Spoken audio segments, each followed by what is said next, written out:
پیر ارچی جا آپ فجر کی نماز کے بعد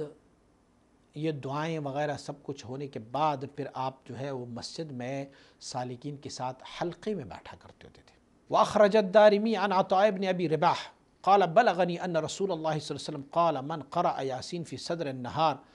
قضیت حوائجہ، سورہ یاسین پڑھیں تو پھر اللہ کریم ان کی تمام حاجتوں کو پورا فرما دیتا ہے۔ اچھا، دوسری روایت میں کیا ہے؟ حضور نبی اکرم صلی اللہ علیہ وسلم بارک جو ہے دوسری حدیث میں یہ ہے کہ عن انس بن مالک قال قال رسول اللہ صلی اللہ علیہ وسلم من صلی الغداة فی جماعت ثم قعد یذکر اللہ حتی تطلع الشمس ثم صلی رکعتین کانت لہو کاجر حجۃ وعمرۃ۔ حضور نبی اکرم صلی اللہ علیہ وسلم فرماتے ہیں جو فجر کی نماز پڑھے اور جماعت کے ساتھ اس کے بعد پھر بیٹھ جائیں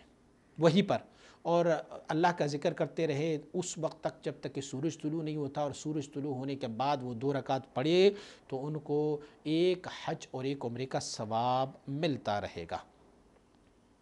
اور اسی طرح ایک اور بھی حدیث میں ہے، حضور نبی اکرم صلی اللہ علیہ وسلم نے فرمایا کہ کاجر حجۃ وعمرۃ تامۃ تامہ۔ یہ روایت جو ہے امام ترمذی نے ذکر کیا ہوا ہے۔ دوسری روایت جابر ابن سمرہ نے ان نبی صلی اللہ علیہ وسلم کان اذا صلی الفجر جلس فی مصلاہ حتی تطلع الشمس حسنا۔ یہ صحیح مسلم نے ذکر کیا ہوا ہے کہ حضور نبی اکرم صلی اللہ علیہ وسلم بارک جب فجر کی نماز پڑھا کرتے ہوتے تھے اس کے بعد پھر آپ بیٹھا کرتے ہوتے تھے، اور بیٹھنے کے بعد وہ اللہ رب العزت کا ذکر کیا کرتے ہوتے تھے جب تک کہ سورج خوب روشن نہ ہوتی، اس وقت تک آپ ذکر کرتے ہوتے تھے۔ اور وَهَذَا الْفِعْلَ مِنْهُ صلی اللہ علیہ وسلم يَدُلُّ عَلَى اسْتِحْبَابِ اللُّزُومِ مَوْضِعِ صَلَاةِ الصُّبْحِ۔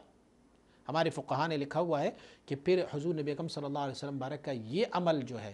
یہ دلیل اس بات کی ہے کہ یہ مستحب ہے کہ جہاں بندہ نماز پڑھے پھر وہیں بیٹھا رہے جب تک کہ سورج طلوع نہیں ہوتا، اس وقت تک وہاں پر بیٹھا رہے